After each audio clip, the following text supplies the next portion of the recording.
indivisible, with liberty and justice for all.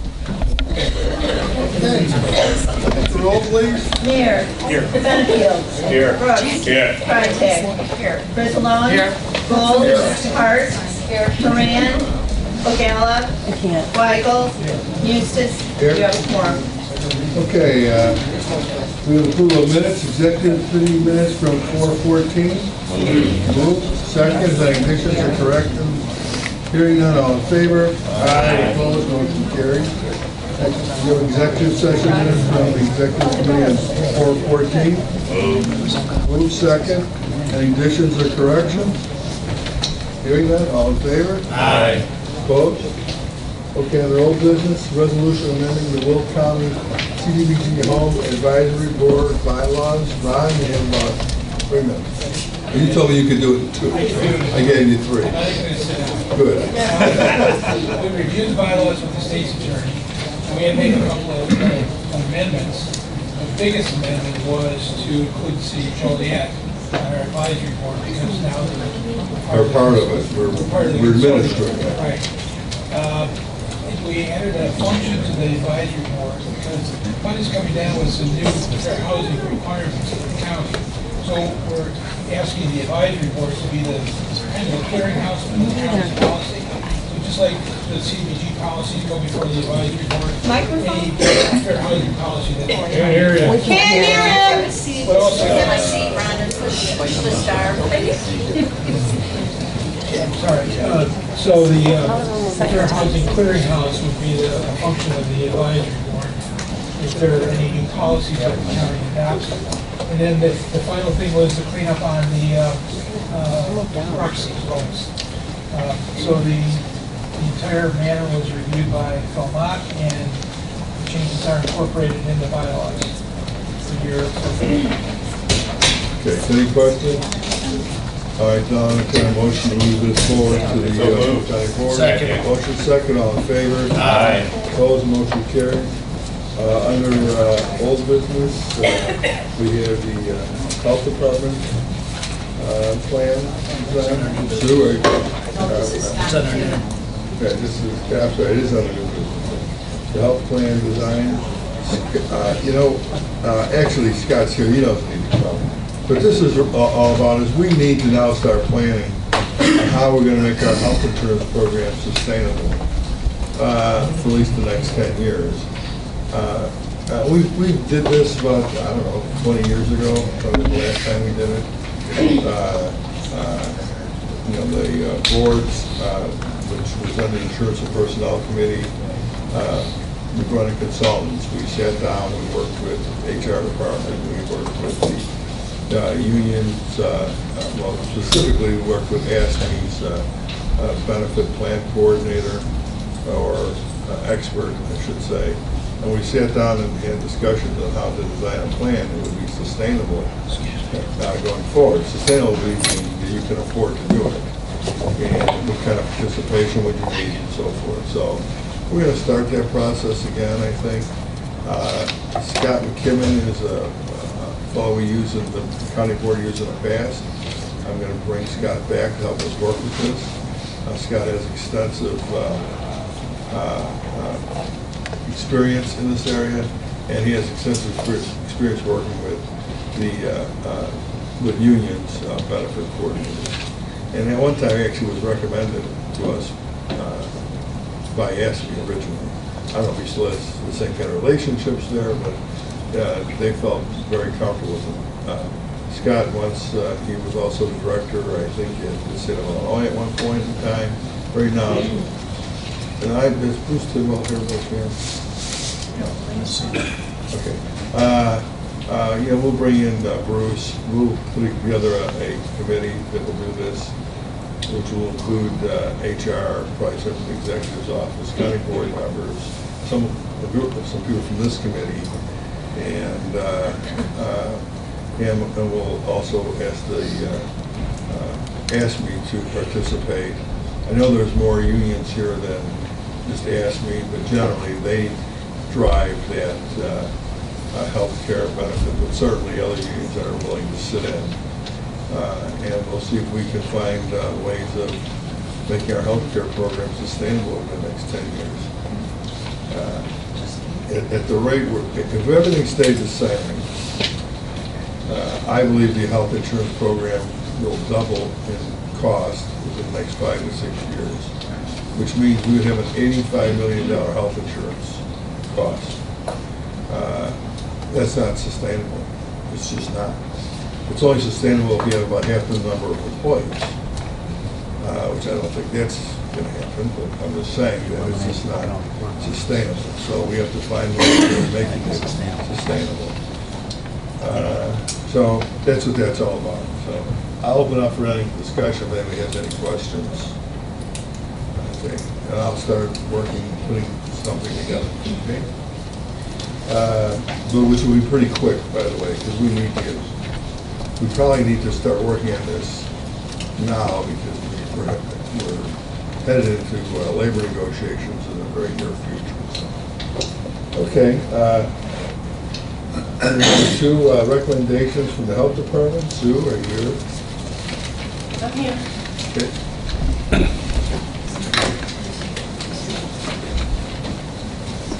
Does anyone need to use them all for justification? It is online, but It's on the iPad. yes. Good morning, everyone. Good morning.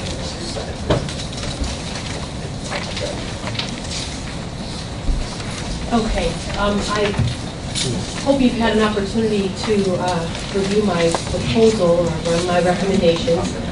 Before I get started, I want to share with you some really good news.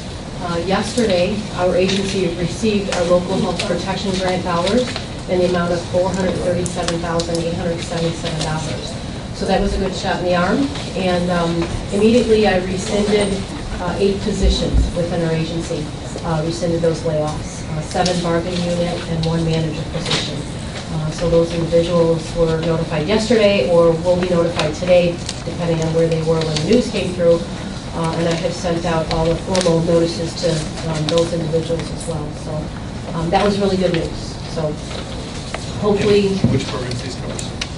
The local health protection grant is our core programs, and the staff that I rescinded the layoffs in is in HIV prevention, tobacco-free communities, and the vision and hearing program. So like I said, it was a total of 8 people, so that was good. All right, the information that I put together for you today, and I know I was requested to come back with a recommendation, and I wasn't sure if it meant one or if I could give you a couple of choices. I wasn't sure what the appetite was or what the amount of assistance is available out there, so I came up with 2 recommendations. The first one, and of course both of these are in the means of a loan to our agency. The first recommendation is for just over $1.7 million. Now, if you recall, the county has already advanced our agency $3 million against our levy. And we have received those dollars, and I appreciate that. It's helping our cash flow very much. I see the 1.7 basically being the difference that we wouldn't pay back right away. In other words, you've advanced us $3 million, and we would give you back everything against our levy except the 1.762. So I'm confused. I thought you just told us the division and the prevention tobacco has already been rescinded. I mean, you put those programs back in play. Yeah, no, this isn't part of it. In this synopsis, I said the vision and hearing, HIV prevention, and tobacco-free communities programs will be reinstated with the local health protection grant payment that is anticipated on Wednesday, May 11th, which is what we did. So that was never in this plan. It was never in their cost then. Because they would have put us over $2 million. The original. Well, it just wasn't in there because I had committed, because... We it's- understand, Okay. so it didn't include that. We understand. Yes, neither one of the recommendations. So those core includes- programs are back in? Yes, they are. And those were federal dollars, correct, that you received? No, No, those were local? those are local health protection that's in the state of Illinois. Those were done by court decree. So they found a way to Because do they're that.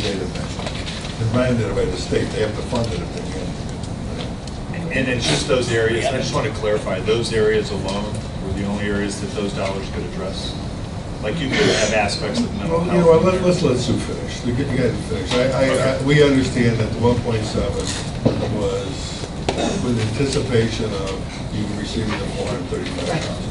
Okay. So basically, the 1.7 million loan over a 3 to 5 year period, depending on, you know, what the final dollar amount is and what the, you know, what the county board approves, would basically restore everything.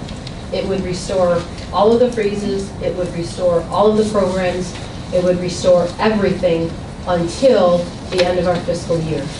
And what this will do is allow us to determine better what's happening at the state level. It will allow us to determine whether or not we'll receive the funds that we haven't received yet from the state. It will help us determine what the funding levels moving forward will be. We should start getting, and we have started getting some of the state contracts coming through for services for fiscal 17. And it'll also help us determine whether or not we have a state budget.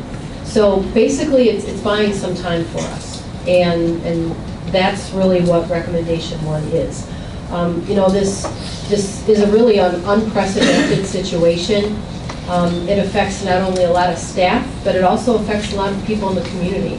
And it will allow us some time to work through the issues. If you lay off staff and staff leave and programs are dismantled, it's very difficult to bring those programs back. You know, so this is that full push effort here to just restore everything till the end of our fiscal year. Let me say, so I'm just going to make some, you know, obvious statements, I think, but I'm going to say them anyway. You know, there's a long-standing policy of the health department. It's been here as long as I've been here, and I've been here for 25 years, is that grant-funded programs were there as long as the grant was there. And when the grant went away, the program went away. I don't think that was always true in its entirety. We may have kept components of programs and put them somewhere else. We're not totally done away with the services, but that's been the policy of the health board since I've been around, and it never became an issue for the county board because it was the policy of the health board. And we would always ask when we appropriated those grants, you know, if this grant goes away, and the reply was always, if the grant goes away, then the program will go away. So, you know, this has been a long-standing policy that I think is very difficult of the health board and health department. And I think it's difficult now to come and have the county board basically change or interfere with that policy. If it's a policy that the health board wants to change, then they should tell us they want to change that policy. So that's kind of one issue. You know, so you talk about getting ready. Well, we should have probably gotten ready 9 months ago. I mean, when it became fairly obvious that, you know, it was going to be very difficult, or there was not the will or willingness or cooperation at the state level to pass a budget. So I think we should have assumed that there wasn't going to be a budget at some point earlier than today. You know, the other point for me is I'm not interested in some temporary measures. I asked what do you think are important enough programs that you think that are sustainable without the grants. That's not what you presented here today, and I would still give you the opportunity to do that. Because I'm really not interested in giving you extra time and then say the program's going to go away anyway. I want to see what's really doable, sustainable. So I have a little different view on these kind of gap measures to get through, to make another decision whether we're gonna be able to continue the program. So that's kind of my view on this. I can get into the monetary part. There is no money here. You know, I don't know where the money would come from. Our cash reserves, we have a $700,000 contingency, and our cash reserves, in my opinion, are pretty low. For example, we're $8 million less than we were a little more than a year ago. You know, people would say, well, where did that money go? Well, we had labor settlements, $8 million went for retro pay. We bought First Midwest building for a future courthouse site. That came out of there. And I actually think that we're now at the point that our cash reserves are dangerously low. And any suggestion that we take them down even further, I would say is absolutely the wrong policy. I'm the, outside of Joe Babbage isn't here, but I'm the only, Joe Babbage and I are the only ones that are on this board today where we had to do tax anticipation warrants. A big expense to the, and I'm saying this is more for county board members, by the way, a big expense to help carry our operations. And so, as of today, there's $14 million in there. I thought it was actually going to be less, because it was $14 million at the end of April, but then we had some from funding come in. Karen tells me there's about $14 million in there. Let me tell you, that's barely enough to get you through the tax cycle. You know, we will start getting money at the end of the month, as will the health department. So we'll start getting funds from your levy at the end of the month. So you're going to get, and then you'll get a considerable amount of money in June from the tax levy, by the way. I think there's a little wiggle room when you have to pay that $3 million. That's just me, so to speak for myself. There could be a little relief on consideration, I would say. I would ask the board to maybe give a little consideration on when that $3 million was paid. That would give you maybe some little wiggle room in your budget. So I've kind of said my thing here, how I think we can go forward. I, quite frankly, am not supportive of funding grants that aren't here, and that's based on the policy of the health board, by the way. So I'm going to open it up. We can start. Let's start. Can I Sure can I you- go through my second recommendation? Oh, I guess I will let you go.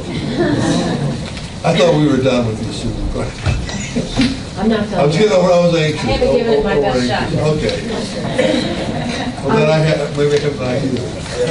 And just so that you know, the repayment, and I heard what you said, and I'm just going to keep talking here. The repayment, whatever amount, in 3 to 5 years, that would also, it goes to me, it goes unsaid that if we were all of a sudden to get the influx of the DHS dollars, DMH dollars, IH dollars that are owed to us, and by the end of our fiscal year that, we're almost whole, I wouldn't continue this loan for 3 to 5 years. We would pay that back as quickly as we could. We have to maintain a substantial or a decent cash flow, of course, in our cash account, but if we were basically whole by the end of our fiscal year, I'm not going to say, oh no, but you gave us 3 years. So I just want to make sure that I put that out there. If I could go through my second recommendation. Recommendation 2 has quite a different price tag on it, if you will. And I've spent a lot of time in both the synopsis and the rationale in determining what this recommendation involves. And basically, it is reinstating the programs of behavioral health, adult services, crisis response, and juvenile justice. It would not reinstate capitated care, psych meds, family case management. And the reason why I made a distinction in these programs is because of the clientele that these programs are assisting. Adult services have been in Will County for several decades. And I think for us to just stop cold these services and not have anywhere for these individuals to receive services from can be difficult. I know there are What is that program, Susan? it's the adult behavioral health services. It's the chronic mentally ill adult services, adults that we see. And the crisis response is basically the telephone intake piece of that, which really goes hand in hand.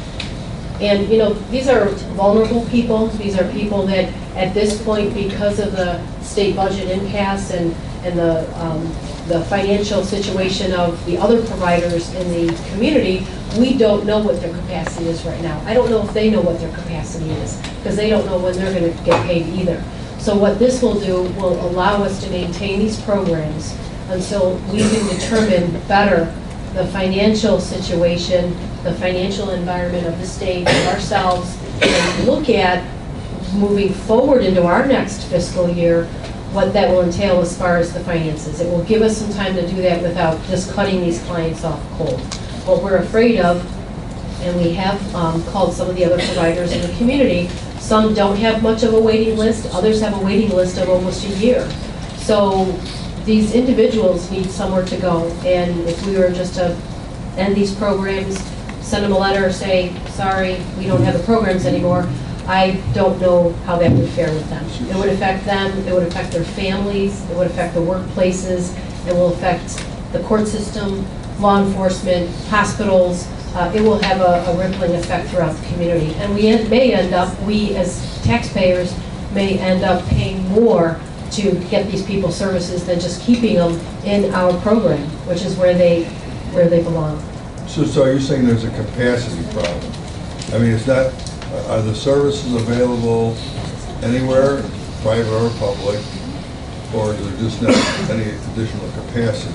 Well, Mr. Moose, just, it depends on who you talk to, because, Cornerstone Services, Trinity Services, Family Counseling Services, and I'm sure I'm missing others, they all have these kinds of programs. But I don't know that they have the capacity to see our 800 clients and how quickly they could see these clients. Some of our clients come in on they're here on a regular basis. They're here a couple of times, 2, 3 times, 4 times a year.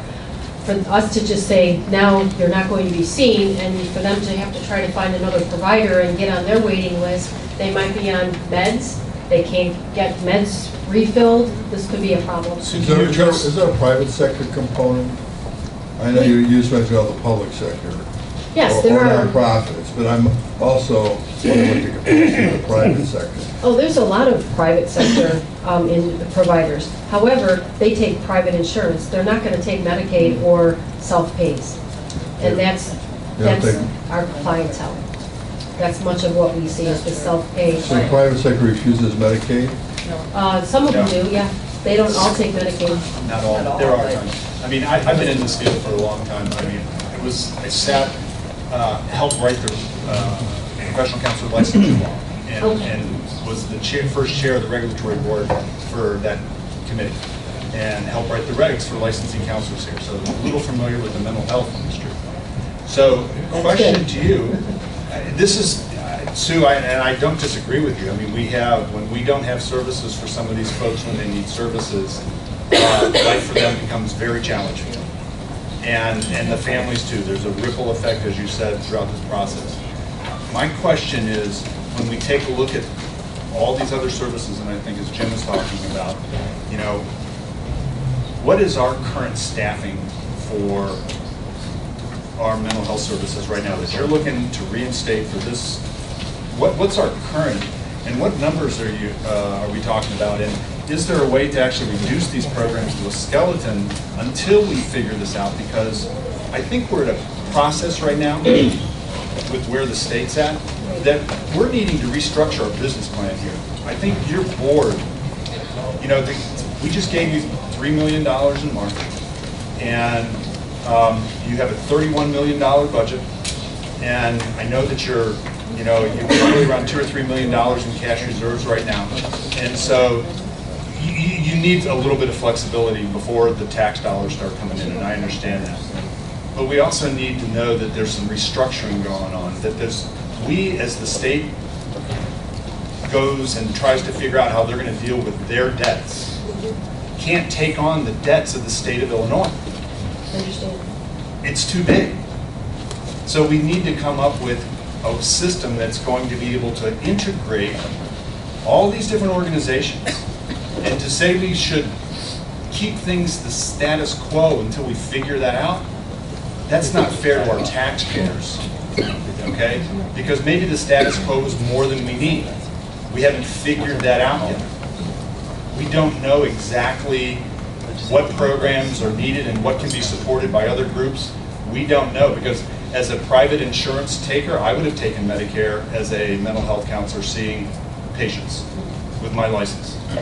So as a private health provider, I could do mental health counseling. I could hold groups. I could have 10 people in a group doing talk therapy, you know?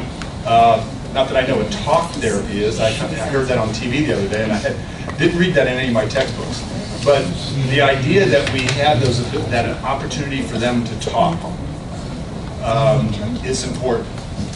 So we had asked you to come back with those priorities, and you've started to do that. I think there's more that needs to be done in helping us understand capacity issues and how we're going to restructure this from a business standpoint.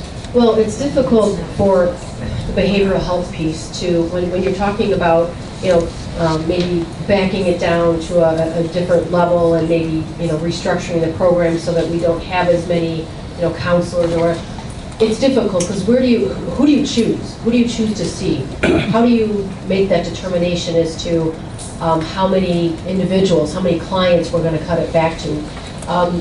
It's kind of one of those things where you're either in it or you're not. There's also... But you also have other referral capabilities, and we have most of these families, all of the families in this country should now have insurance. That's what the Affordable Care Act was. Everybody. That's what they're supposed to have. The law. Yeah, I don't think Okay. that's the case, though. The law. It's the law, though. And so we don't even know what that impact is on how, and so when I talk about restructuring the business plan, I'm not necessarily saying cut back your caseload. I'm saying what's our bare bone that we can deal with, and then what services and fees can we offer to be able to actually bring revenue in for this, to be able to cover some of these expenses. So let me say this. I'm just going to say it in a different way. The status quo is not sustainable. So it cannot be the status quo. So yes, you do have to choose. You do have to say, here's our capacity. Whether it's less or more, whatever. Yeah, you have to make those decisions. They're tough decisions, but I can tell you that unless the state starts funding these programs again, the status quo won't cut it. And I Won't work. understand that. So you'll have to make decisions based on the facts of today. And the fact is, the money's not there from the state. So how do you make this program as sustainable while providing the maximum amount of service in a sustainable scenario? So yeah, that's going to require making some really tough decisions. And that does mean not everybody's going to get the service. And we're prepared to do that. However, as I stated, at this time, we don't even know what the capacity of the other providers are in the community because of the rest of, they're all seeing the same. We can always let me say this. It's not that easy. Once a program goes away, Mr. Maher, you can't get it back. We already have managers in these programs that have already retired. We would be working through whatever we can to take. You can always start. Even looking at the market capacity, so we take that out of the equation. The health department has to sit down and say, we have to come up with a sustainable program. Here's our capacity, regardless of everybody else's capacity is. We can only look at what we can do. Hopefully there's more capacity out there so everybody gets service. But to make it sustainable, it may have to be a smaller program. Well, Those are tough decisions made. But when the state of Illinois, a number of years ago, basically said, we're out of the mental health business, and closed like Tinley Park mental health facilities, and they closed them all over the state, that was a decision of the state. The county health providers, along with other nonprofits and so forth. We picked up what we could. We didn't pick it all up, because we don't have the resources to do that. So all I'm saying is to look at the programs, and you're gonna have to perhaps decide But what is Mr. Moussis, that's what I'm sustainable. saying. This is my decision. This is my recommendation. You asked me last week to come back with a dollar amount and a recommendation, and this is my recommendation. I came away from What's the dollar amount of that program? $426,000. I came away from that meeting with an indication that the county board was willing I to understand. provide us with some assistance, and that's the assistance that I'm requesting. I understand having to look at programs, I understand having to make those tough decisions, and those tough decisions will be made at the budget building process, which is, right around the corner. But right now, we're looking to sustain what we have, make some decisions moving forward, and save some of the programs in a very minimal way to lessen the impact on our community. Let's go through the programs. Okay, so the mental health, go ahead, you can continue. What was it? The programs that would be reinstated, we would take the layoffs away from behavioral health, adult services, Okay. crisis response, which really goes hand in hand, and juvenile justice, which is a very successful program that works with juveniles. And we've decided to keep the child and adolescent right now, so it really does, work well with that. The programs that would not be reinstated would be capitated care, psychiatric meds, and family case management. And then, as I said, the vision and hearing, HIV prevention, and tobacco have already been reinstated. And that rounds out. Now, additionally, with this $426,873, all of the positions that were frozen, we had 3 positions in administration, we had 2 positions in environmental health, and we had, I think, 6 positions in the community health center. Those will all still remain frozen. We're committed to doing that. This, again, is an effort to do what we need to do right now, maintain minimally these programs moving forward so we lessen the impact on the community and on the clients. What was the total? 426,873 for an option two. And I just want to clarify what you're asking in this proposal is the fact that you owe us $3 million from the loan we did earlier, and you want to reduce your loan payment to us initially here by this, whatever options. Correct, right, we would, That's what you're You wouldn't pay requesting. that amount. exactly, we would, I guess you'd say, finance the 426,873, like moving forward into next fiscal year, and then depending on what happens with the state payments, and that's the other thing, there's legislation that is in the works right now, and I know that we've heard a lot about different state bills and Senate bills, and or House bills and Senate bills, and we're not sure where they're all at. But, I don't know, this could change next week. This could change. Me personally, I think something will go through. I don't think it's going to be 100%. Well, and Something I'd hate will to, send letters out to all of our adult consumers in the behavioral health program and say, you're no longer going to be seen. And then we receive, $700,000 or $1 million from DHS, and gee, all of a sudden now we can do it. It's hard to pull back. This is the more responsible way. Mr. Fugalo? Yeah, unfortunately, I have a lot of things. First, if we don't know what the capacity is at other agencies, shame on us. I think that's something that should be ongoing. We should know what's out there so that, I would think that would be a function of the health. We know what's out there, but they don't know what their financial stature is So they're right in the now. same boat because- as us. Exactly, that's what I'm They're going to have to saying. deal with it the same as we do. And that's why I'm saying we don't know their capacity, because they don't know their capacity at this point. Typically, when we have a normal, everything's running normally, we've got grants being paid, we've got providers in the community being paid, we know what their capacity is, and they know what their capacity is. Right now, it's all up for grabs. Secondly, it was mentioned about everybody should have insurance. If they don't have insurance and they're coming to us for service, we're not helping them get on the ACA. Yes, we are. We do have So counselors. they all have insurance. Well, Not everybody is eligible for that insurance that we see. Who's not eligible? Who's not eligible? We see some undocumented people. We see people that aren't eligible for those services. Basically, the people that are in the country illegally. So we're providing for illegals. Okay. Secondly, what's the vacancy rate right now in the health department? The rate, I don't know. I don't know off the top of my head. We probably have, Down 10%, 15%, 5%? are you talking about, Your people. are you talking about Employees. open spots? Yeah. We probably have about 17? 17%? No, 17 open slots, not including So any about of these 4 or layoffs. 5%. Yeah, And It then, doesn't include the people who are laid off. correct. That includes the people who are laid No, off. does Okay, not. so, and let me just, and this is, I checked with some of the other counties, and one, for example, DuPage County. Number one, they anticipated this, so they set aside a reserve based on $5 million of their money being at risk. They figured they'd set aside $1.25 million. They immediately, at the beginning of their budget year, started having position decreases, but they did it across the whole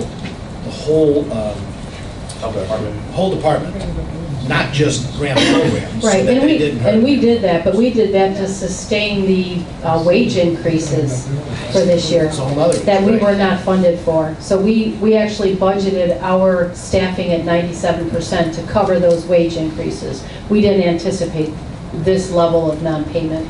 So secondly, they're running a 10% vacancy rate to help make up for it. They also have, we talked about this, I think, in the health department, their environmental revenues, they are now fully covering all of their environmental services. They've raised their rates to cover all of that, so that's totally covered. But lastly, they told me, if this goes another month, they're gonna do the same thing we're doing. Because there just isn't the money there. You can't keep eating up funds.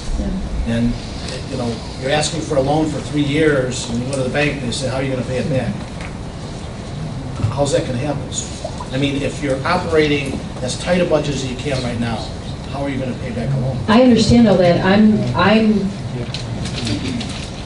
It was my understanding that the county board was willing to assist us in this time. Well, you're asking for a And- loan, where would the funds come to pay it back, Well- is all we're saying. If it were not the 1.7, but the 426, which is substantially less, we would be able to be saving money within our fund balance, little by little. If we get the money from DHS and from IDPH that comes through, we would be able to pay it back probably pretty quickly. What if it doesn't come? Well, if it doesn't come back, then we would have to find a way to pay you back, because we would do that. We've always been fiscally responsible, and we will continue to be that way. But you And have- DuPage County has a much different tax base, they have a different budget, I don't compare us to DuPage County. I'm not comparing their dollars, but the plan that they took, and you know, it's hindsight now, but the plan they did, even as good as they planned, everything that, all of their operations are operating right now at 100%. They're gonna be shutting them down next month. It's the same scenario. The money isn't there, and if you get a loan, you gotta have a way to pay it back. I understand. Suzanne?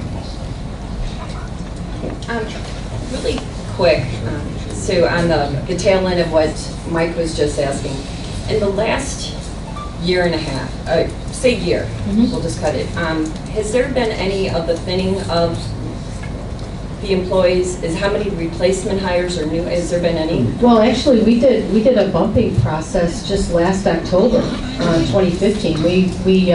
So not in We the laid last off year? 20 people. There has been, We have been There's been a thinning our workforce agency for the last 4 years based on revenues and expenses and being able to balance the budget. Because I do know, I chair legislative. And so as we're sitting here talking about the state, and that's really at the end of the day where this is all coming from, Right. let's be honest. Right. If you have gone to any of my meetings, I've heard every single month, we say that there will not be a budget. Okay, this is not a surprise to anyone in this room.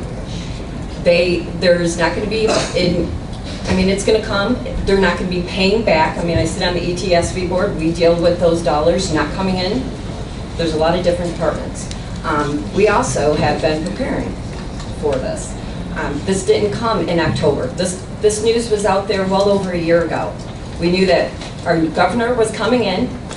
He was going to go and he was going to change the way that Springfield, spending dollars that we don't have.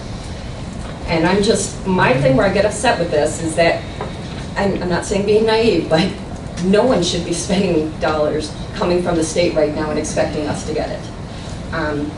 I also am in fair with our local distribution funds. What do we have, 10 million? We don't know if we're going to get that. We shouldn't spend like we're going to get that. No one should count on any of these dollars coming from Springfield. There, in fact, is a bill, Senate Bill 2047. You were just saying. It went through the Senate, both houses, great. No problem. Now it sits in, the House, and it's not going to be, it was in rules. It got thrown to executive. There's one person that can call that, and he's not going to call it without loading it. So no one in this room should count on that bill for any help right now on any of that. So this is just where I kind of I'm upset about it because we keep talking about what the county's doing. Well, we have to be proactive. We can't spend counting on those dollars. That's all. I can't get that message out enough. Okay, Judy? Yeah, okay, so here's the thing.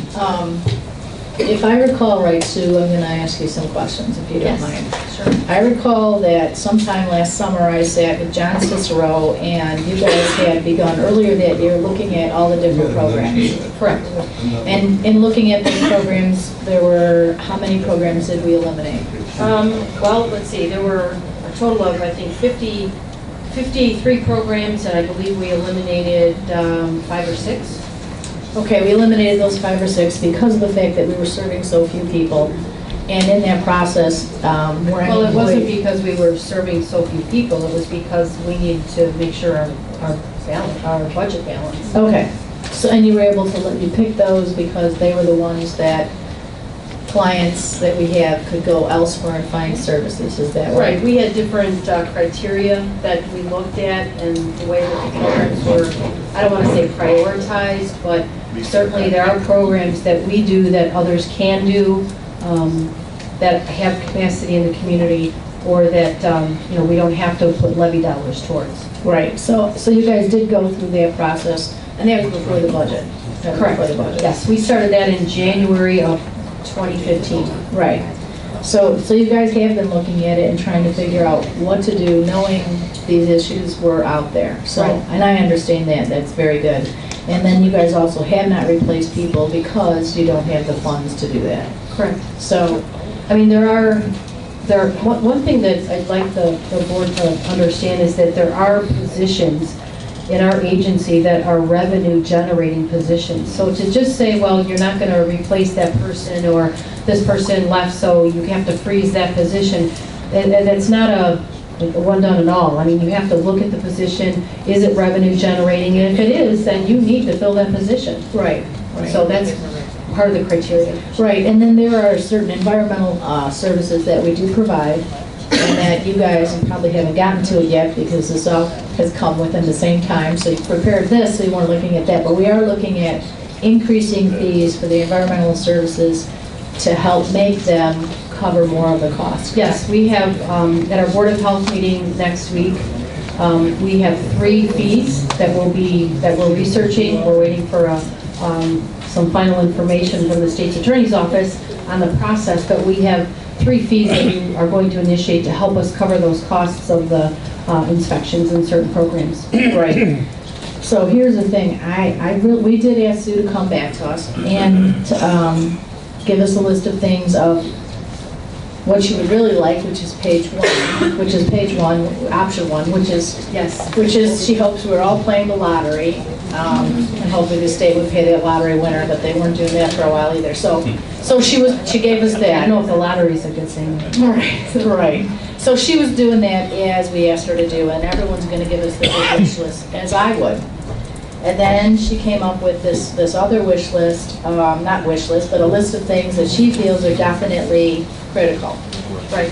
So of these, you mentioned that there's this adult services, the crisis response, and juvenile justice. Right. That's what you're asking, and that's at 126,000? Correct. Okay. So the other things are the captivated care, psychiatric meds, family case management. We're not including that at all in that 426? Correct. Those programs, those layoffs would stay. We would lay those individuals off. Okay. So because I'm not in finance, I don't know what money we have available to do this, but I would really like, I understand the state's in a mess, and really, those of us in this room who can talk to certain people, there has to be changes in Springfield because we can't keep, it's great to come up with all kinds of programs, except for the fact that where do you pay for them?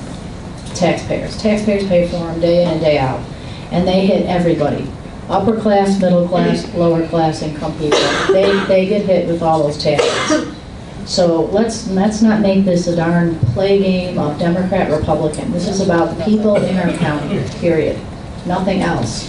There has been playing politically, I believe, when there is a TV conference and me, chair of public health and safety, I don't even know what's going on. That's crap. That's absolute crap. It is political. So here's the thing. Some of the people on the leadership asked me not to say some of the stuff, but here's the thing. I got elected to represent my constituents. And in that, my constituents include everybody in the whole county because my vote counts for everybody in the whole county, not just County Board District 1. So if the people in this room want to make a difference, we sit down together, we make this decision together, and we don't go play games in the media. That's just plain bullshit. Plain and simple. That's right, bullshit. So I want us to do, what I want us to do, Sue, is I want us to go and see, what can we do? Because you know what? Because the state is lacking, that doesn't mean, if we have the funding available and we can do this, I would like to see us do as best as we can with that. Maybe we don't come back with that 426, but maybe we come back with something. Well, the 426 number is what I thought is a very... You don't even need to answer. I'm ready to move this along. And I will say one thing, that when people want to politicize a crisis, you're not helping your cause. And self-interest certainly comes out. Mr. Brooks? Thank you, Mr. Eustace. So my language will be a little more cleaner. First of all, you were asked to bring a recommendation to this committee, and what you have done. You have done your homework. You brought 2 recommendations to us. And first of all, let me say thank you for doing your homework. Albeit, it may not answer all of the questions that this committee has, you've done due diligence. My question to you is this. We've talked about programs, but I want to talk about people. In your first recommendation, you can retain 45 jobs, is that right?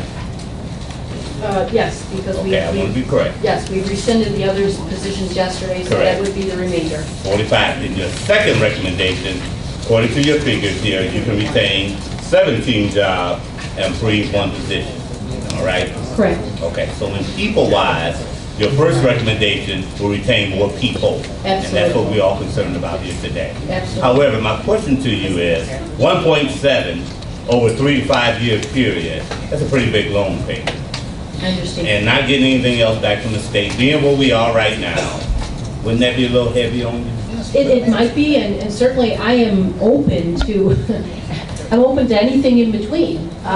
Anything between. Well, I was hoping that openness in between would be something that you can bring back. If this board decides to give you 1.7 million, we certainly would be comfortable knowing that you're able to pay that money back.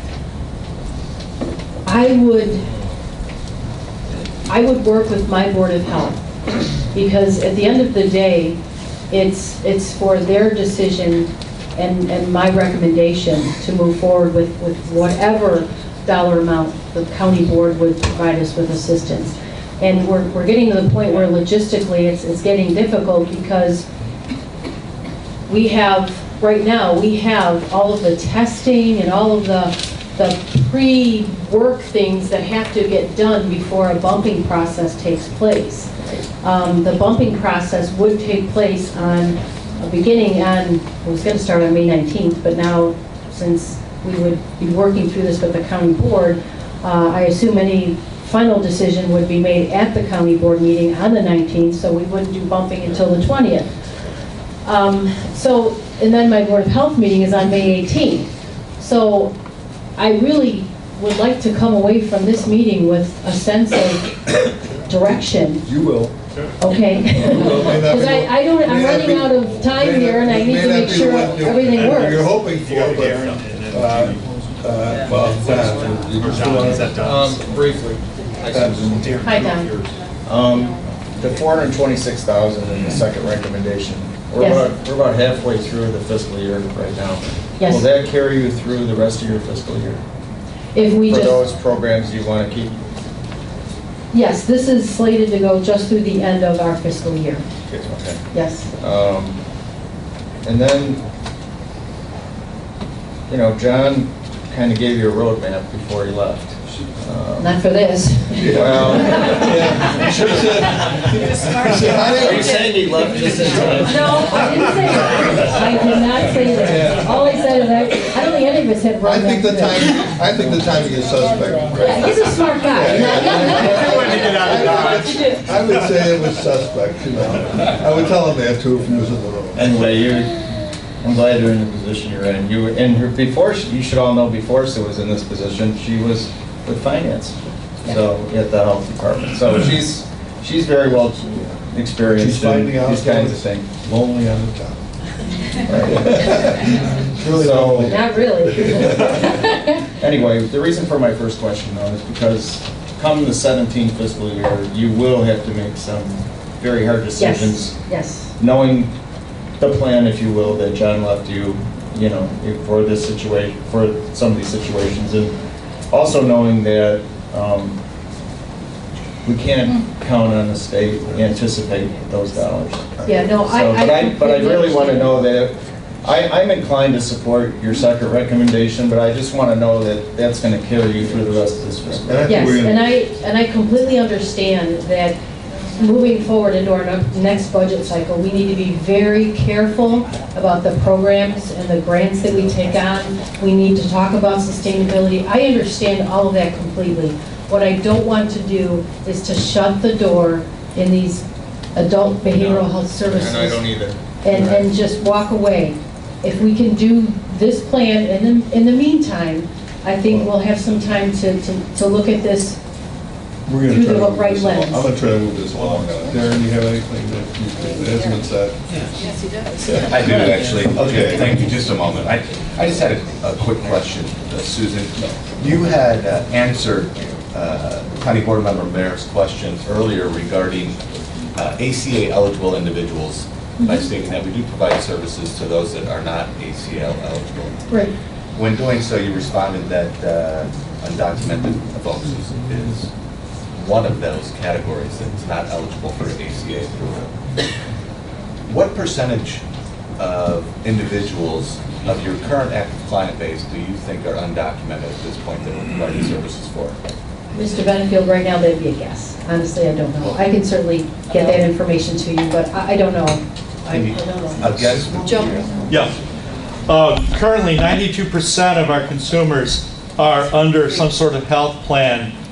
And in terms of those without any health, I would put the figure about 6% currently. 6%? 6%. I also, I just came from a community meeting with a land meeting with our other mental health providers in Will County. And Can you state your name? oh, I'm Dr. Joe Triani, Director of Behavioral Health. Yeah, come on up. Yeah. And retired U.S. Navy also. U.S. Navy. Right. He did. Go Navy, beat Army. I'm sorry. More the record. It's a public forum. That's right. I just had the opportunity to meet with the private not-for-profit providers here in Will County, Cornerstones, Stepping Stones, Trinity Services, all of which do a very good job. They're already getting calls from our consumers who are reading the newspapers and kind of see the handwriting on the wall. As it stands up this morning, one of the agencies has a one-year waiting list for adult psychiatric services, and the other one is now 6 to 8 months in terms of waiting lists.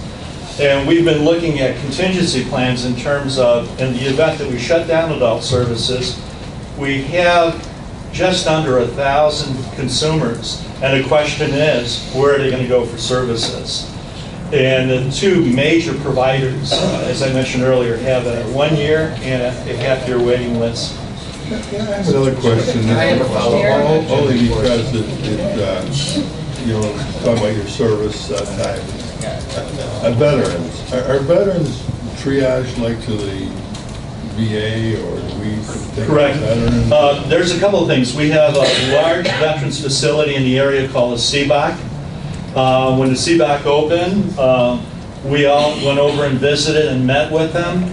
And veterans are referred to the CBOC, where they can get health care services as well as behavioral health services.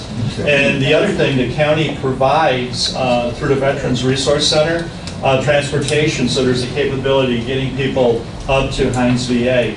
But absolutely, that eligible veterans are screened and referred to VA for services. And especially, we've got a beautiful VA CBOC center here in town. Question. Go ahead, John.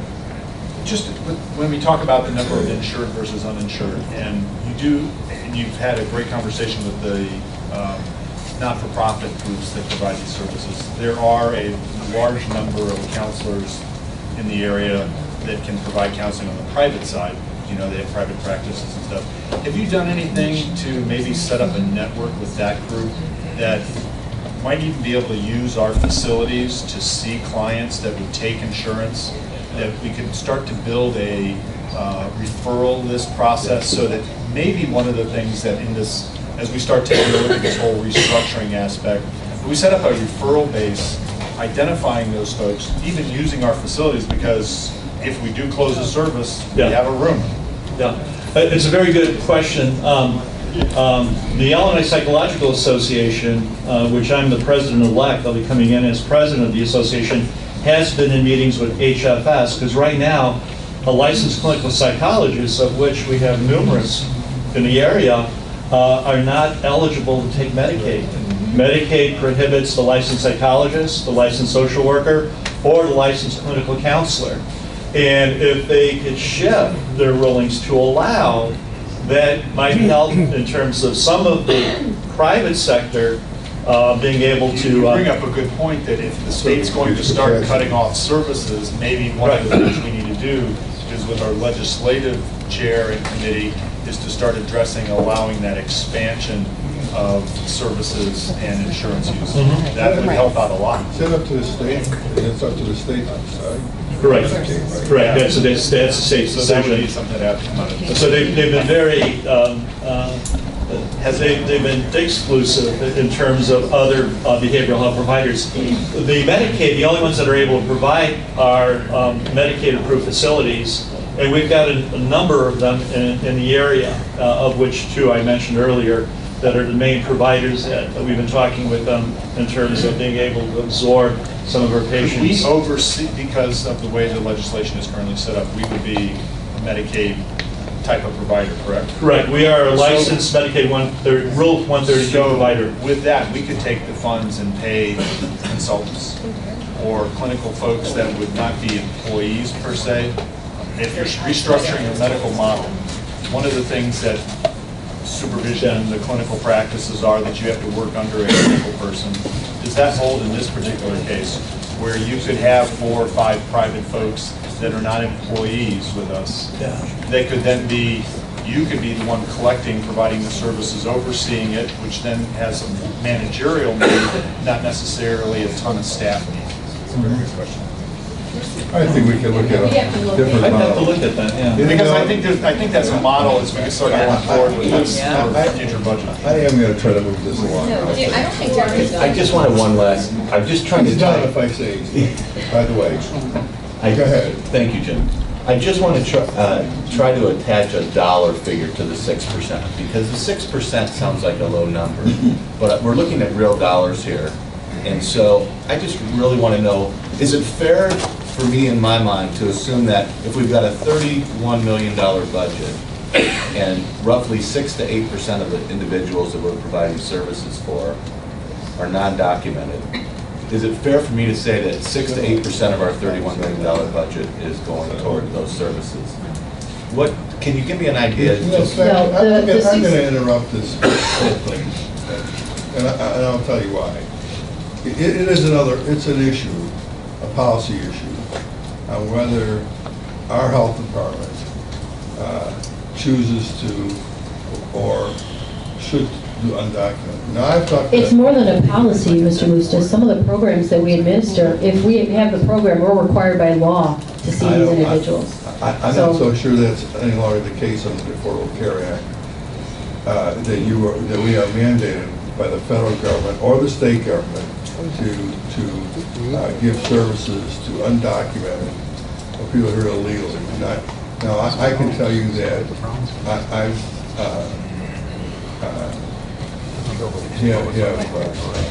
been with a number of health departments out in California talking about policy and so forth. And of course, they have a much larger problem with undocumented workers or undocumented people than we do. And they provide services, many of them provide services when the money's available, and when it's not available, they kind of cut it off a little bit. You know, I mean, it's not the best policy. But maybe we'll talk about this as a different subject, is what I'm saying. If you want to come back and show the board where it says that you will take care of undocumented people, then I'd like to see that. And it doesn't mean I don't think we should take care of them, by the way. I just think it's something that's I don't think it's been an official policy in the county one way or the other. And like I say, I'm not for turning anybody away from basic health care. But there may be certain services you extend and maybe some we don't. I don't know. But I don't really want to get into that issue. That's a separate issue. I don't think it has anything to do with this request for this funding. Yeah. I do want to move this along. But so there's another. Well, first I'll make a statement. I could be supportive of these programs for the 426,000. But there's a couple other questions. Well, I could be supportive with the idea that these programs will be supported through the tax levy. Doesn't mean you're going to turn down grant money for college. But these are programs that are sustainable through the levy dollars, not necessarily grant dollars.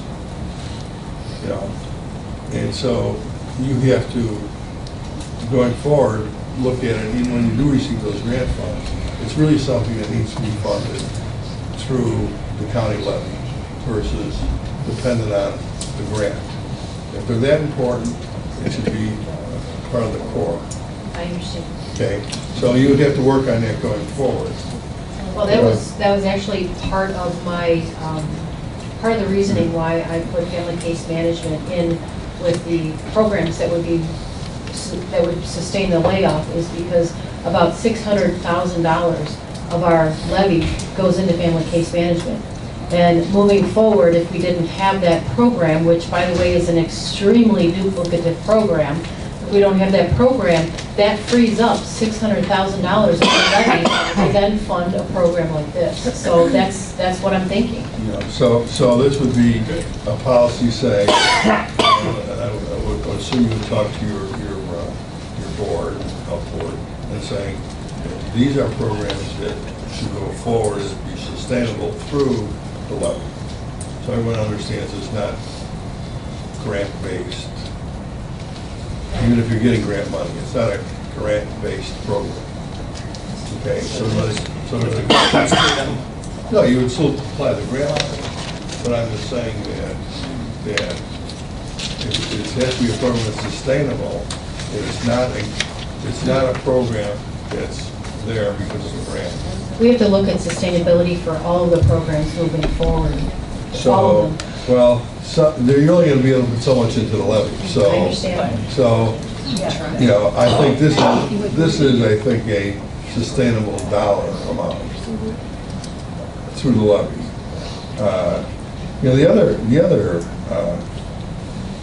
and this is has to do with funding, but not necessarily programs.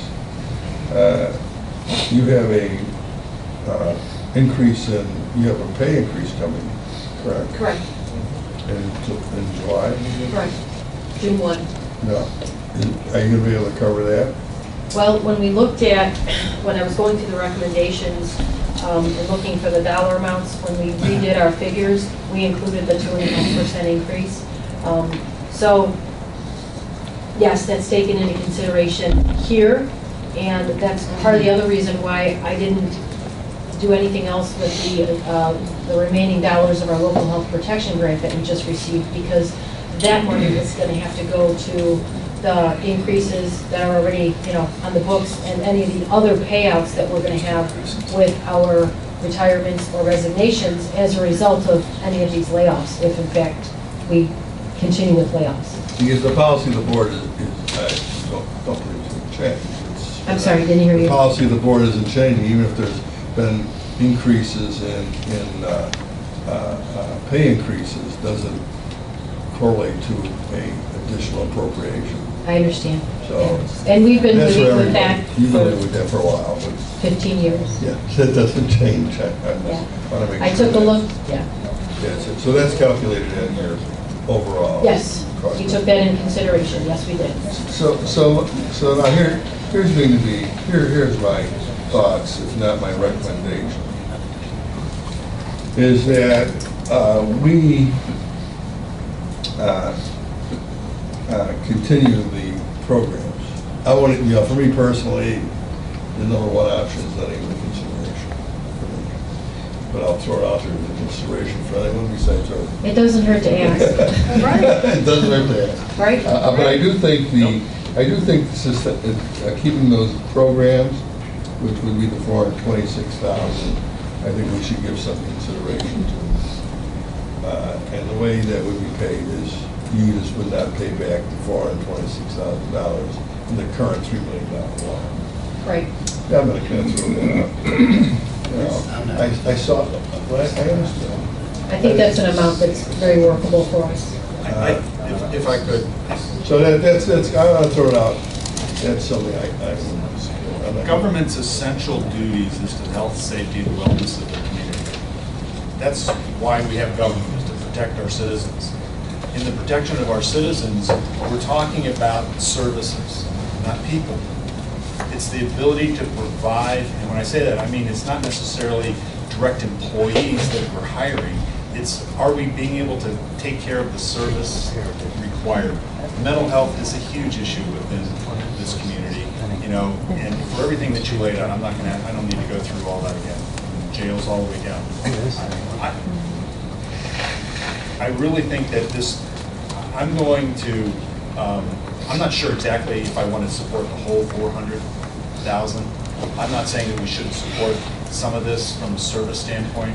I think there's ways to restructure this, some of those things I've said recently here. And because if you have people that if you can collect money from insurance and pay a private vendor as a consultant under you, and you're going by the line of the law, we're still providing the service for our community, which is our goal. Our goal is not to hire people. Our goal is to provide services. And whether those services are direct services or referral services, we're still meeting the needs of our citizens. And so I would like to really know what that dollar is. Not just keeping the status quo and saying we're doing this to keep these people for this program, but what really is the dollars that we could collect from insurance from this, if that's even possible? What dollars are going out? Some of it may be taken into consideration with Commissioner Benefield had talked about, but I think I want to see this going forward. Those are all things, So, Mr. Maher, that our Board of Health looks at.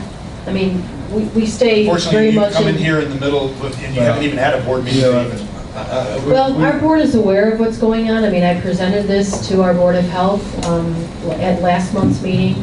And of course, the outcome of this executive committee meeting will be discussed with our full board next week. And I've been keeping our board president, Jim Zelko, abreast of all of these things. We have almost daily conversations. regarding the status of this. So they're very much informed, and we take very seriously how we implement our programs and the services and what we provide. And our role as a health department is assurance. And so do we. So we take it very serious, our role, and we also take it serious the first strings of our team. So all I'm trying to say is that let me just move this along. I mean, I want to move this along so we can make a determination whether we're going to move something forward or we're not going to move something forward. So, I mean, if you want to talk and tell me if they're in favor or not in favor, it is said in your vote.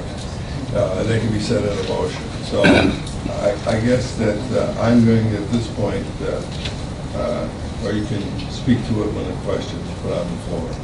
So I'll entertain a motion to consider option 2. Someone would like to make that motion. Move. Second. Move in a second. Okay. So then we'll take the roll. Mayor, No. Benefield, No. Brooks, Can I ask a question, or you need to put it on the You floor? can ask your questions. Okay, okay. Mr. Speaker, is the option 2 the only recommendation you're going to make to this committee this morning? So I think it's on the floor right at the moment. But I don't think if there's not support for 2, there won't be support for 1. I understand. That's all I can tell you. I understand. I don't think that. I understand, Mr. Musis, but sometimes I just feel better when I go through the ceremony. I know. I don't think there's going to be a motion, a third option. I understand. I can't tell you what's going to be done. You can always make the motion after this one. Okay? No. Freitag, No. Brizzalone. No. Gold, Yes. Hart, No. Ogalla, Yes. Weigel, Yes. and Eustace. Yes.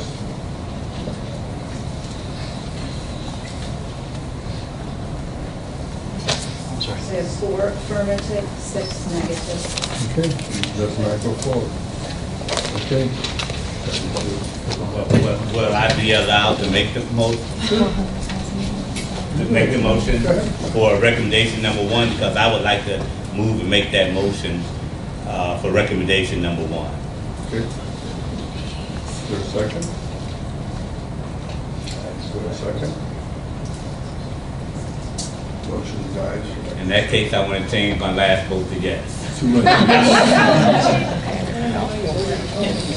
Too late. I have a question. I'd like to know if this could be moved forward to the entire board, despite the fact that the committee has voted it down. This is an extremely important issue. I just think that every board member should have an opportunity to vote on this, because every board member has constituents that this will affect.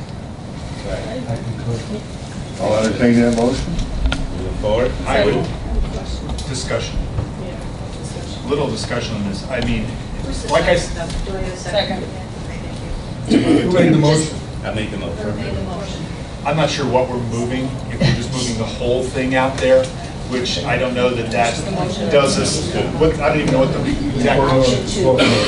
I'm happy if you just move number 2 out there, but something needs to go out So there. what she's saying is that it goes to the board even though it has a negative recommendation. Negative recommendation, because there's only one motion that Right. was actually. Correct.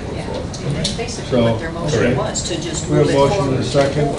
This is whether you want to move it forward with a negative. Well, I made the motion, and the second. Yeah. And it was second. No, So I'm discussion. just taking the vote. Oh, So the motion would be to move the motion of option 2 forward to a full county board with a negative recommendation. Okay. Discussion. Discussion. Discussion. I have, like I said before, I could see moving this forward with some money. I would like an option 3 brought forward. One that would have take another look at how you, because what I'm hearing you say is that some of these dollars are to support services, and you're anticipating that there's not going to be other services for people. If that's the case, the motion is on the floor. Well, it is, because it's part of the discussion. Take the roll. Mayor, Yeah. Yes, I'll put it out there for everybody. Benefield, No. Brooks, Yes. Freitag, Yes. Frizalone, No. Gould, Yes. Hart, No. Odella, Yes. Weigel, Yes. and Eustace. No.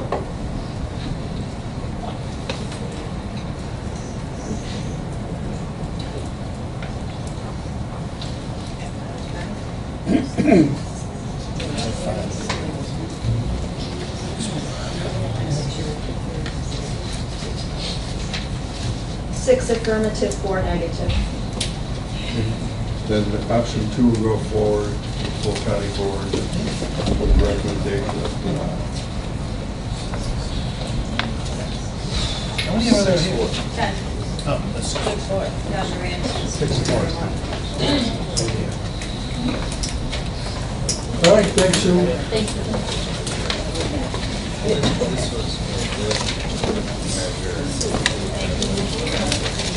Okay, reauthorizing IGA with Shanahan regarding the investment of public infrastructure improvements for the proposed development of Lewis Marine property at I-55 Route 6.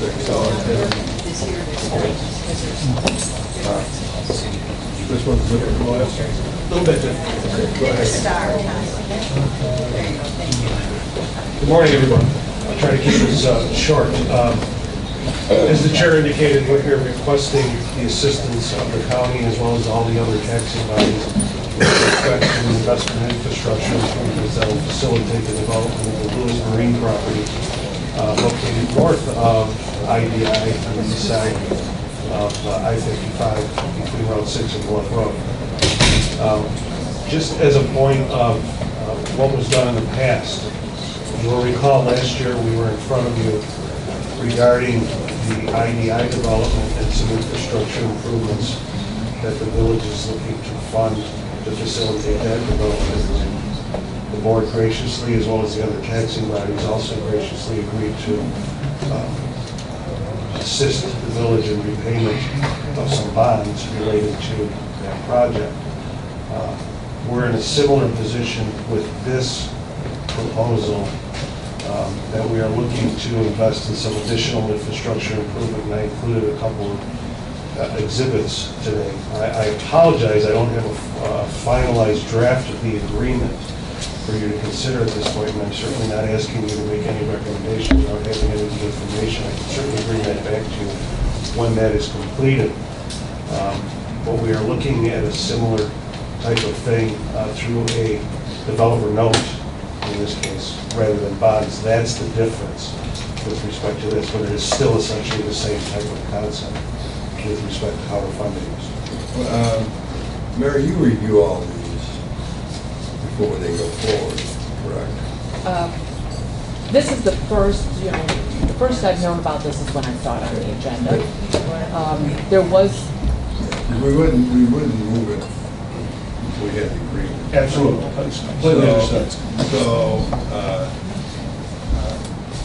I'm going to give the opportunity that somebody understands. Does everybody understand?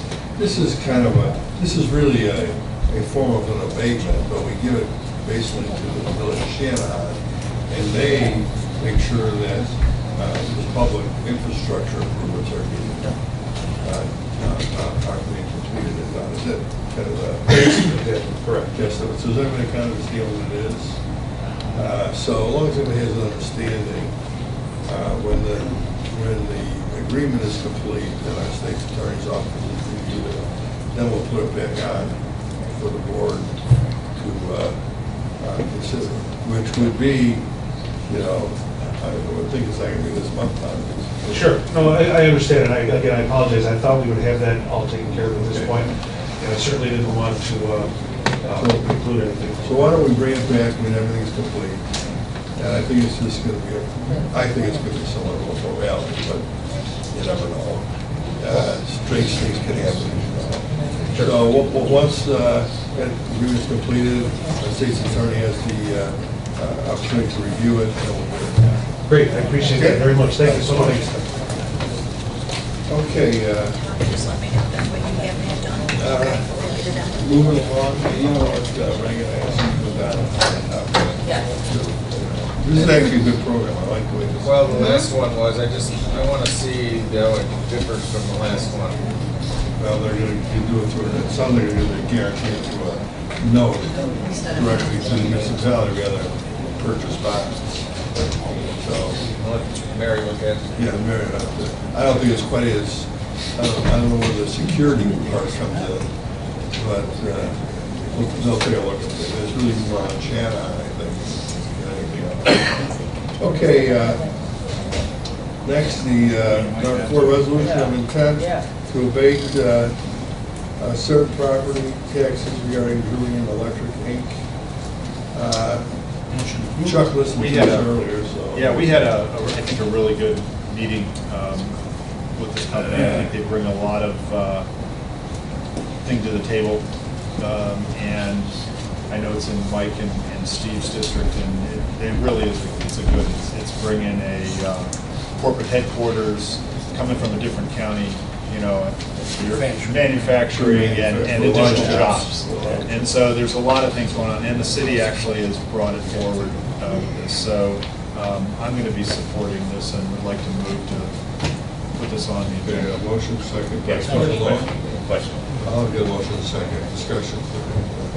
I noticed the wages is $12.50. That seems a little low. Is that comparable for these types of businesses? Do we want to bring in here? You know, they're bringing in a variety of different businesses and jobs rather. And the wages, we really didn't get into a lot of the discussion on the actual wages that they're having. I mean, we're talking management all the way down to people that are picking parts. Well, the majority of the employees are $12.50, not sure, 50 or 100 people. And I'm sure the other ones are probably. Was this comparable to these warehouses? I think that it's a. It is. It's a. I think those jobs. I mean, we could probably. I wish I actually had somebody from workforce or something. Pat, come on up for a second. We can talk about this in general about wages, entry-level jobs, training that they may receive. There's a whole host of things that go into a supportive of a job. It's not just the wage, it's benefits and so forth. $12.50, I think, is a pretty, decent entry level. Is this from, this is a warehouse? It's actually a manufacturer of assembly electrical components. The average wage across the whole county is $12.51 for all positions. So it's in the average of all occupations in the county. For warehouses, it's on the higher end. Usually they're around 10 or 11. So that's good. Okay. Thank you, Chris. Do I have something on here for you, Pat? You do. It's down.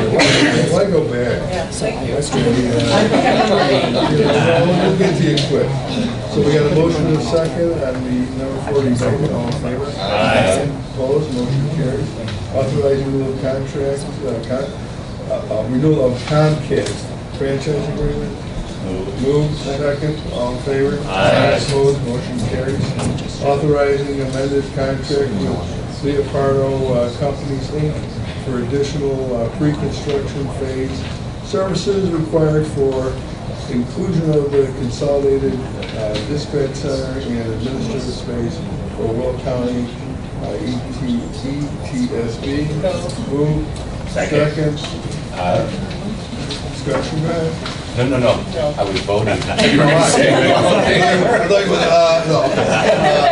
All in favor? Aye. Opposed? Motion carries. Number 7, authorizing amendment contract with DLR Group, Inc. to include design, engineering services for a new consolidated dispatch center and administrative space for the Will County ETSB. Move. Second. All in favor? Aye. Opposed? Motion carries. Hey, Pat. Yeah. Authorizing workforce investment board contract with Terrafin Corporation for a business grant for employee training.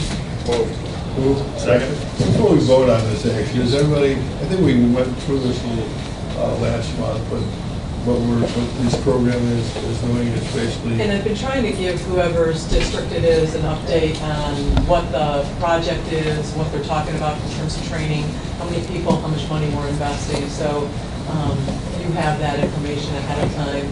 We do still have funds available if you have companies in your district that want to do training for their workforce to move them into other positions. And by the way, I think this is a great program because I think that very often, we don't do enough for some of those existing companies. We tend to gravitate towards new jobs and so forth, but to continue a educated, prepared workforce, I think is our biggest challenge. I think it's our largest economic challenge, actually. If you don't have a workforce that can actually do the job, the companies don't come. So it is the number one issue with companies when developers call me, they want to know about workforce.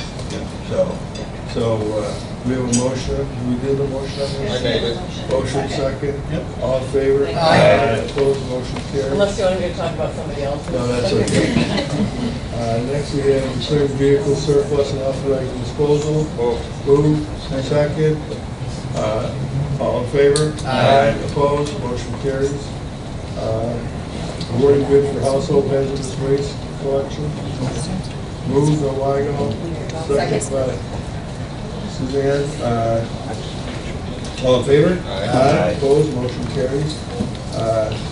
Next, replacement hires for Division of Transportation. There's been no names. We're gonna, quite honestly, I don't even want to move it. I will tell you that I think we also have to have a discussion about doing a hiring freeze where we can. But there's no name. We're not moving this forward at this time. We just hired 3 drivers or 4 drivers 2 months ago. No snow to plow either. So, at any rate, we'll not move forward on that item. Replacement hire for the Division of Transportation Assistant Management, same thing, we're not going to, I don't think we're ready to move that forward. Yeah, just make a comment, please. No. All right. No, go ahead. Tell me how vital this all is. No, all these 2 individuals retired. So I'm just. Good, it's good that we hired those other 4. I'm replacing them. It's a good thing we had those other 4.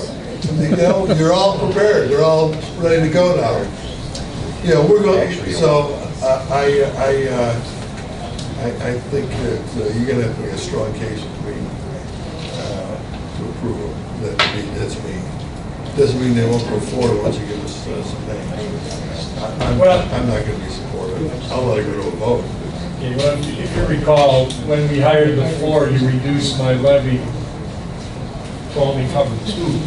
So, okay, so now we're going to hire 2 more. We're going to reduce your levy even further.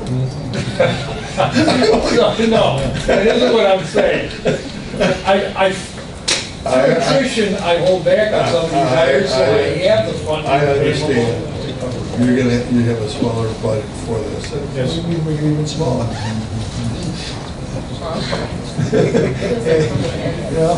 Tennessee's looking better every day. Oh, it is. I'm going to do a 6-0. Where are you going? That's all I can say. You know, there'll be a vote on it. You know, you just have to convince everybody. We're just going to go for it this month. We didn't have any names for. Do you have any names? No, there's. All right, so we'll wait till you get us some names. Okay. Yeah, we're in the interview process at the moment. Okay, all right. So you have some names you can bring back. But tell them don't quit. You should tell them don't quit their current job. You know. Yes, sir.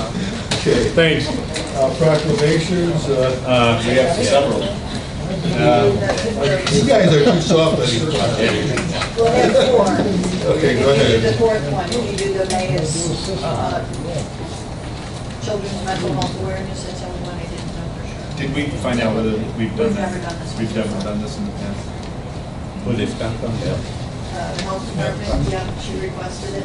You know, We can read it. You can read it from the desk. Yeah. Okay. We'll do a desk read. What else do you have?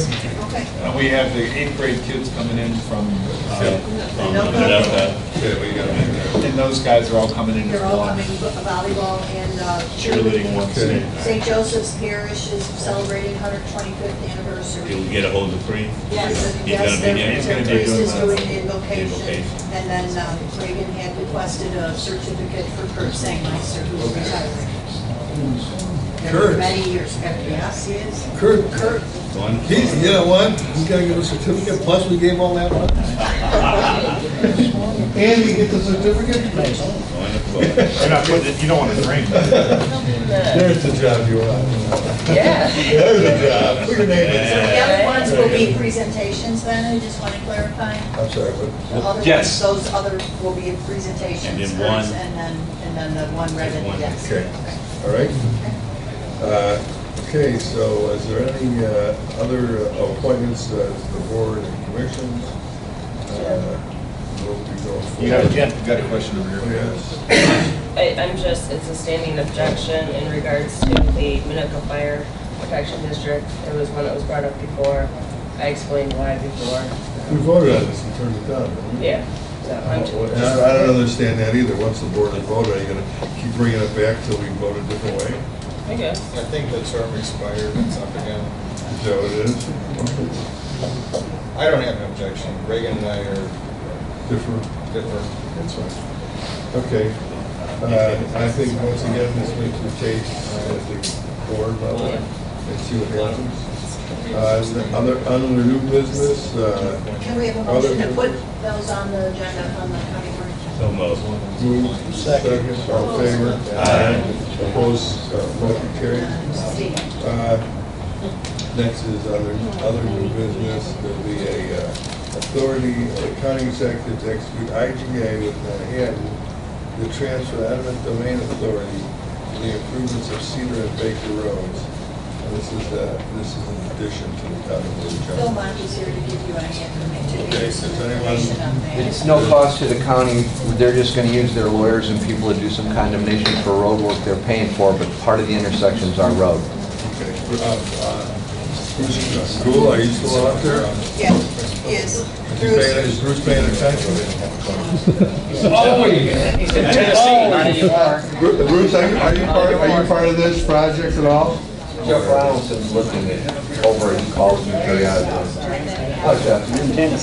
I'm just wondering your involvement in this,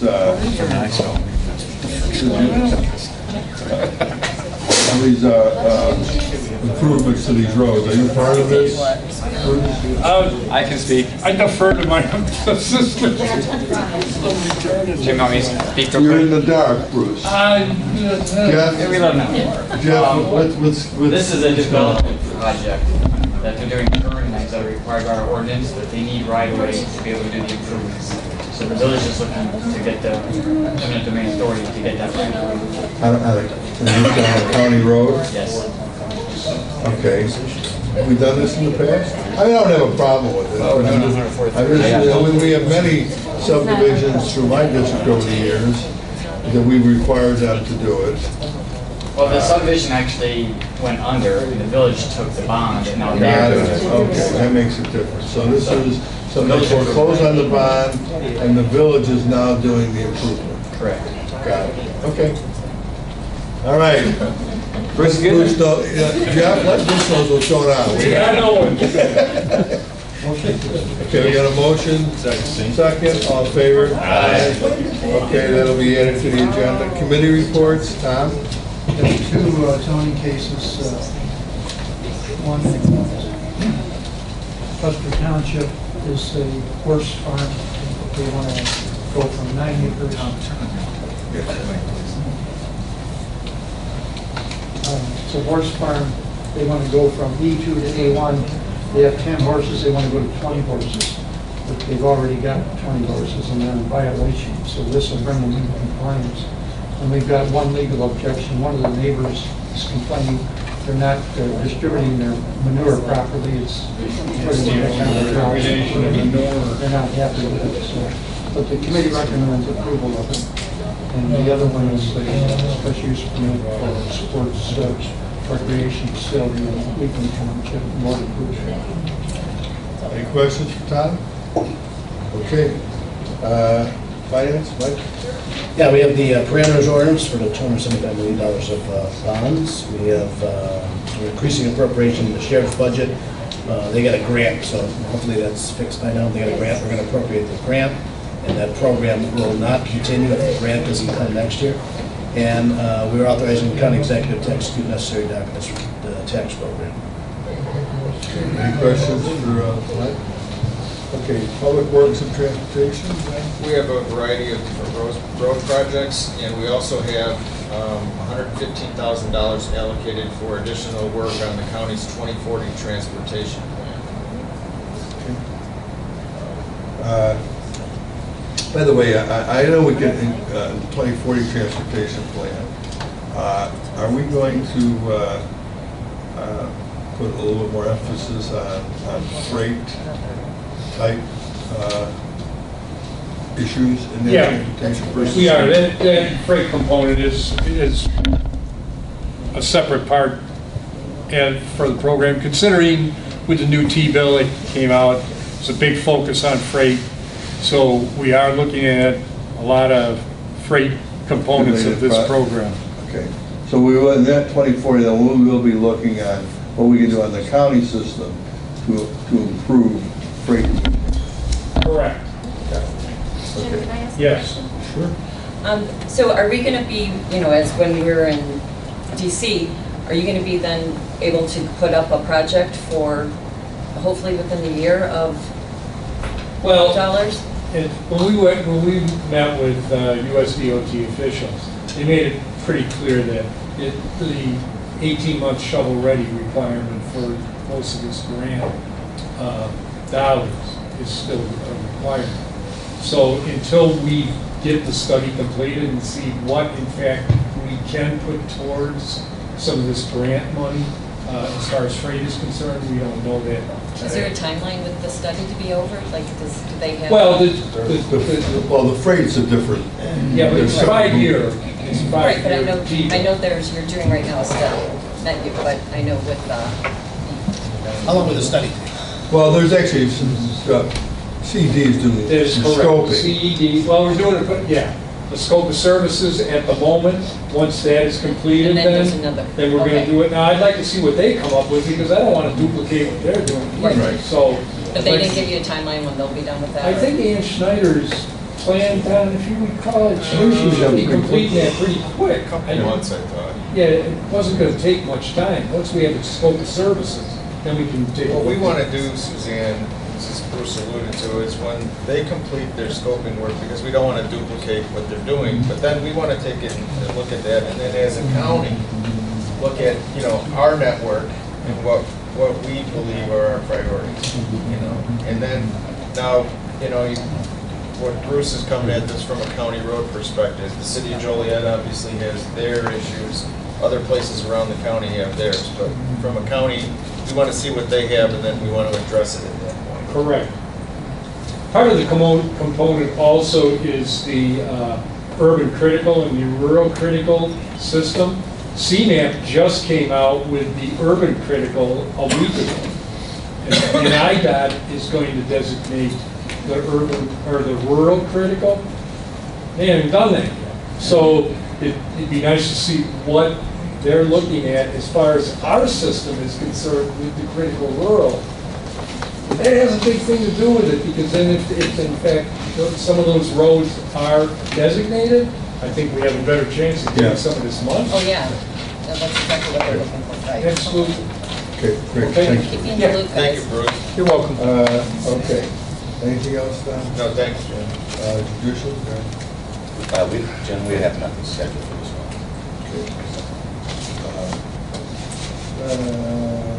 Public health and safety, we spend enough time on this.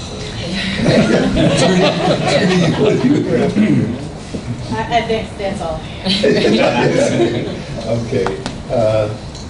Legislative policy, Suzanne?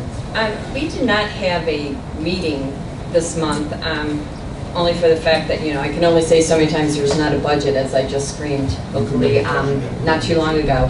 But I do have good news with our House Bill 1191, which is the quick take. It's on the second reading on the floor of the Senate, and it looks very good to get through. I just talked with Brent Hassard this morning. So that's good news, and I know you guys are all worried about that.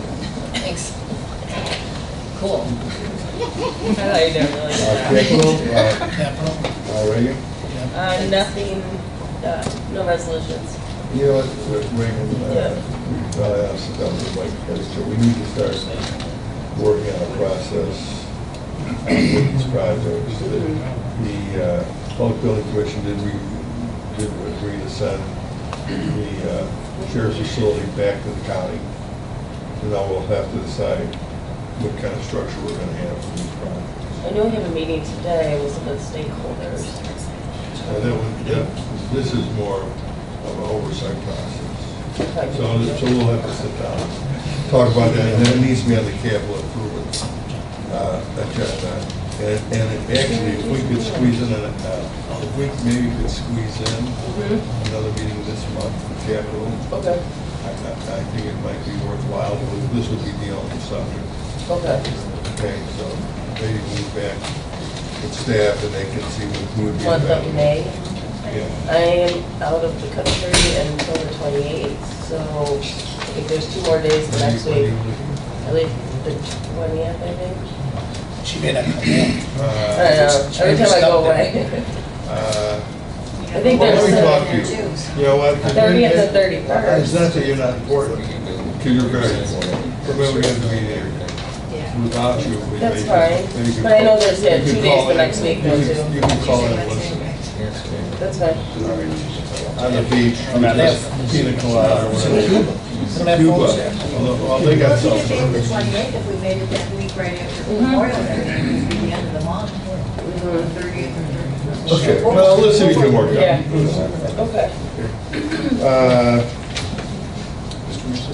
Some people may go Okay, away. the executive committee, is there any questions for me? Unless someone wants to, okay, so then, Well, question not from, for executive.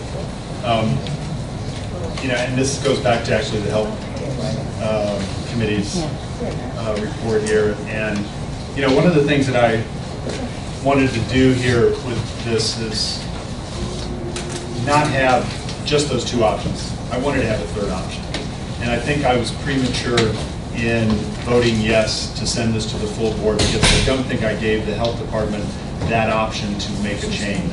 And so I would like to have a motion, I'd like to make a motion to reconsider sending that forward and keep it here at the committee and have the health department bring back a 3rd option.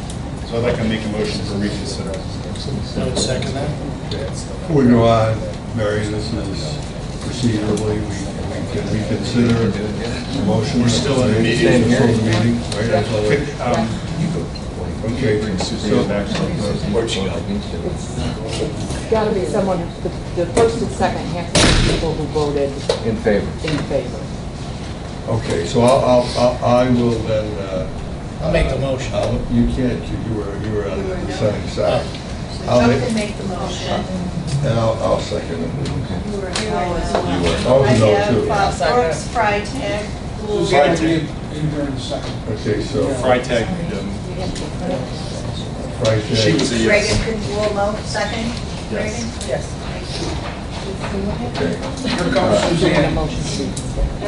Here she comes.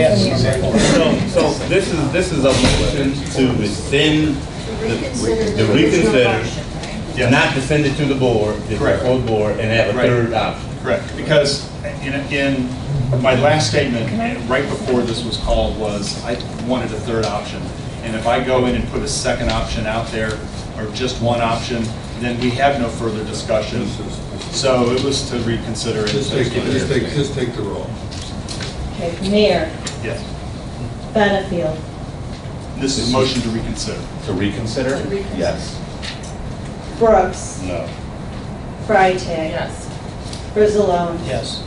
Gould. Explain it to me one more time. You're going to reconsider the motion that was made to move the option two forward to the full board. If by virtue of voting in favor of this, are you not going to remove that option? No, you're going to get Just the want to money. add. You're gonna get an option, you're gonna, yeah. Well, you're getting an option, or it may not go forward. Nothing may not go forward. So you have to understand why. That's because, that's why I asked the question then. No. Hart? Yes. Logella? No. Weigel? No. And Eustace. Yes.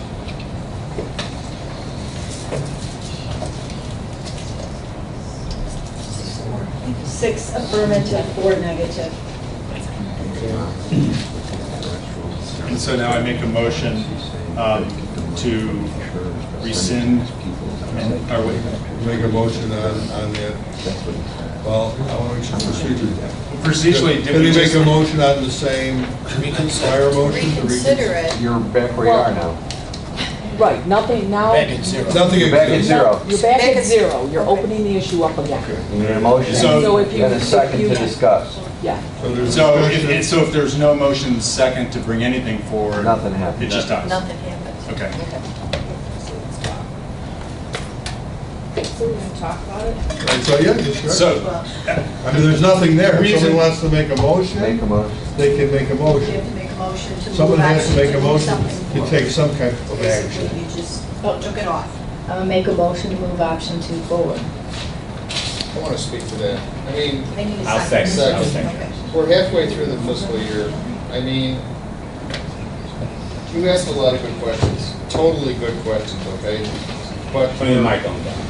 But we're halfway through the fiscal year, all right, and a decision's gonna need to be made. We could talk about this for weeks and weeks and weeks.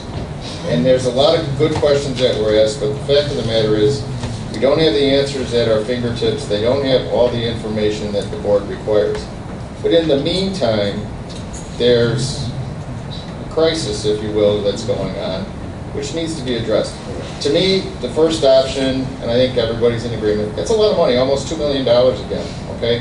The second option, a quarter of the cost of option 1, and I asked her, I said, is this going to get you through your fiscal year? Because they'll have some extremely hard decisions to make coming in that next fiscal year. Is it going to take $426,000 out of your fund? Yes, it will. On the other hand, you have the certainty knowing that you're going to have the next 6.5 months, you'll be funded, okay? The committee should support that, because you can beat this to death for weeks and weeks and weeks. You ought to support this $426,000 and move this issue along. She has her instructions from this committee that when the fiscal year 17 budget comes up, you need to take into consideration the fact that the state of Illinois is not going to fund these certain programs. That's my opinion. Yeah, let me say that along those same lines, it's just the repayment of the $3 million to be short that $426,000. Right now, that $3 million shows it's out of our cash balances. So I think our cash balance, even though I think it's at a minimum, and I still think is sufficient to get us through our whole tax cycle. So I think in that regard, we'd be okay. I'm going to say that the motion that was made was for reconsideration of the motion, correct? So it wasn't made to rescind the motion. It was to reopen it for discussion. For discussion. Yes, okay. That's Okay. the whole point. Okay, so let me, Don, you can make a motion? Judy already did. You already did. Moving forward again. Move forward, was there a second? I second. Okay, so now we'll vote. Well, I mean, discussion here, and before I take this vote, which is one of the reasons I wanted to have this discussion, okay? We have departments come to us at the end of the year all the time, asking for additional funds, right? And they have a really accurate, at that point, they have a real accurate idea of what those numbers are. Like you said, we're almost halfway through the year, and in 1 month, she is going, the health department will receive all these funds from the levy. She's going to get a lot of money. she should be able to, and she already has over $2 million in pocket right now, to be able to pay between now and the time the reserves come in. She has over $2 million available to her to be able to pay her bills. Yeah, Right, spend it. no, but what I'm saying is, for the next month, she would be fine to be able to cover her costs until Karen's June. saying no. Karen is saying no. No, I believe she probably spent most of those reserves. No. What she has, she spent $3 million in April. She spent $2 million by April 12th and $1 million by the 22nd. But in their cash balance, their current cash balance is $2.6 million. Okay? So they have. Which includes the $2 million. No, it doesn't. They've already spent that. Okay. They've spent the $3 million that we gave them. So, Okay. So my point is, if we've asked a lot of really good questions here, and there is some opportunity for them to take those questions and look at some restructuring a little bit, we can still provide these funds at the end of the year if they need to finish paying stuff off, versus right now doing a shotgun kind of decision. And I feel that this is a shotgun decision because we just wrote them a check in March. They came to us in April, and the only reason they came to us, well, I think Judy has asked to be able to have them come to the committee so that they could start, give us some information on what's going on. And I just think that it would do us and serve our constituents better if we just slow down. It's not to say that we're not going to give them the money when they need it at the end, if they need it. They can make a decision to go forward. So so that's all I'm saying. Let me say, we're not giving them any additional money. That's true. They're asking for a loan. They're asking for some relief on the repayment of this loan. Of the loan. Now let me point out, we've done these loans for different departments before. Yeah. I think we had like a rotating one at the highway. Maybe it's still there. Every year we let them X amount of $2 million. They would pay it back, and the next day they would borrow it again. I mean, there's always Not out of the corporate. not out of corporate, but It's out of the MFT account, but then I pay it off at the end of the year. But yeah, and then you get it back the next day. That's correct. And I have to do the same so thing. it's like, it's never really paid. But we know the money's always there if we have to have it back. Don't get me wrong, right? I guess, and Chuck, I think you bring up a good point in the sense that we, as kind of a matter of almost policy, say to departments, if you fall short, guys, come back at the end of the year and we'll review it. This may be a little different, I think, with the health department.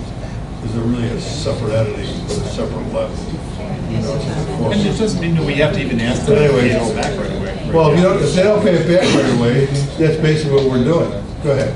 By granting it. In conversation with Debbie, I think that $2.6 million is a little high. It wouldn't include checks that are outstanding that would have been recorded in I'm just county talking records. cash on hand is what they promote.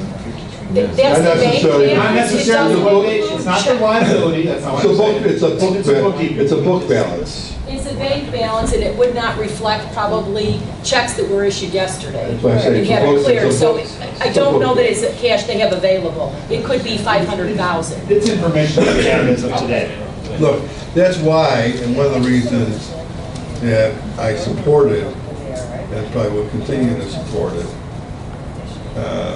was when I supported it, even though I'm a no vote on taking it forward, because there wasn't a majority vote by the committee. So there's a different reason I voted no, but that's why I brought up the point that this would be programs that would be sustainable programs through their levy. So it would not be, so we can keep batting around. I don't think anything anybody's going to say here is going to change anybody's mind. So let's say it to a vote. The vote is to take it to the full county board, correct? Recommendation. That's a recommendation Option number 2, two. move to the full county board. Okay. So we'll re-vote, we'll vote again on that, so take the roll. Mayor, No. Benefield, No. Brooks, Yes. Freitag. No. Frizalone. No. Gould, Yes. Hart, No. Ogalla, Yes. Weigel, Yes. and Eustace. No.